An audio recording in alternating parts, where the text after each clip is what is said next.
Up next on the teleconference is Illinois head coach Lovie Smith.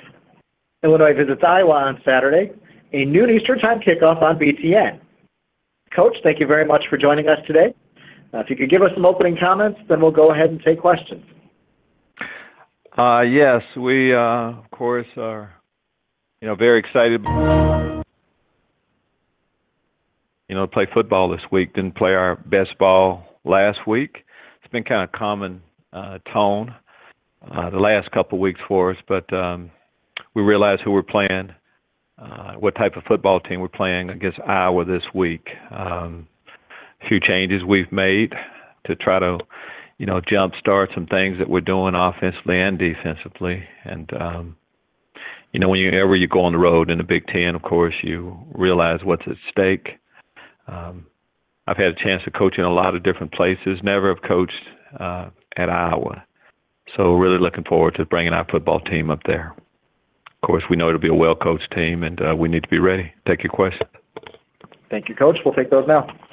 To ask a question, please press star, then the number 1 on your telephone keypad. As a reminder, if there are no questions in the queue, following 2 prompts will conclude that coach's portion of the call. Your first question is from Ron McCauley, the Illini Report. Lovie, can you talk about what you saw from your quarterbacks yesterday afternoon? Yesterday afternoon? Yeah.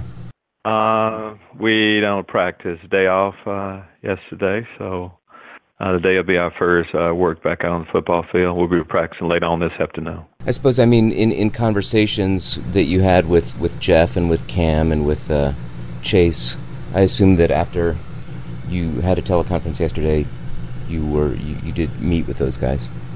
Yes, I did. Yes. Those kind of discussions, of course, will remain between us.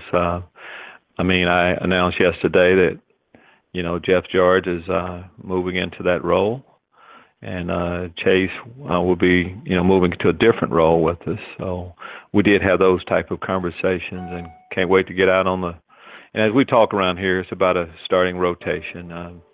We're going to go through the, practice this week on all of our positions. We haven't played well enough to start giving out lifetime positions, anything like that. So can't wait to get back out on the practice field today. And finally, how would you rate your fairly youthful offensive line and the coverage that or the protection that it's given to your quarterbacks?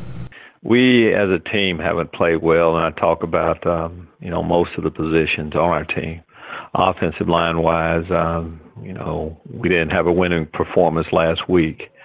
We are fairly healthy now, and we have, dealt with that a little bit, so we should be able to lock in 5 guys. But we need to get better offensive line play, which will help our offense an awful lot. Thank you. Thank you. Hey, Coach, you mentioned that rotation. I was curious how fluid that is for your quarterbacks. You say you're curious how fluid it is? Yeah.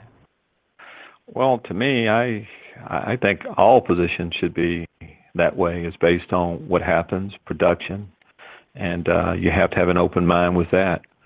By it being fluid, it doesn't necessarily have to be. It doesn't have to be. And when you're at every position, we're at the top of the depth chart. It's pretty simple.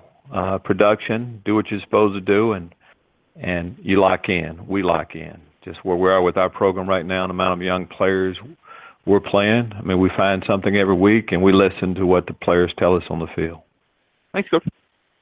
Welcome. Your next question is from Tim May, the Columbus Dispatch.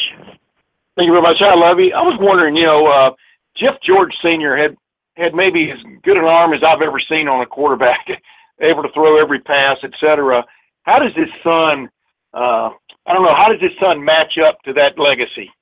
Well, I think, Tim, as you say, it's pretty hard for anyone to match up with that, and I did have his dad too, so not when his arm was as strong as it was, early in his career, but I think some of the same qualities, when you have the same name and all of that.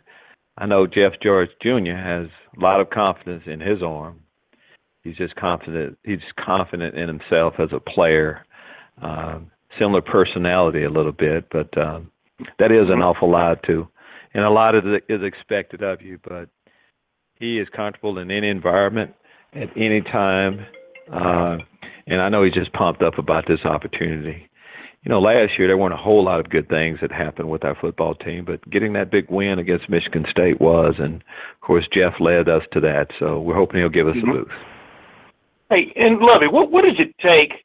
I mean, as you've done this before in your career, obviously, but what does it take to finally make a quarterback change? What just has to what are the forces that have to come together? What are the dynamics of it that kind of push you to that next stop? Well, Tim, there's a lot you're right, that goes into it, and you just listen and you watch, and you just evaluate people and in every possible situation. I think it's a gut feeling, Tim, just a little bit. It's like that marriage. What makes you ask your wife, and what makes you just get married? You have a gut feeling on what you should do, and I look at it a lot like that. Thanks. Coach, thank you very much for your time today, and we'll talk to you again next week. Thank you.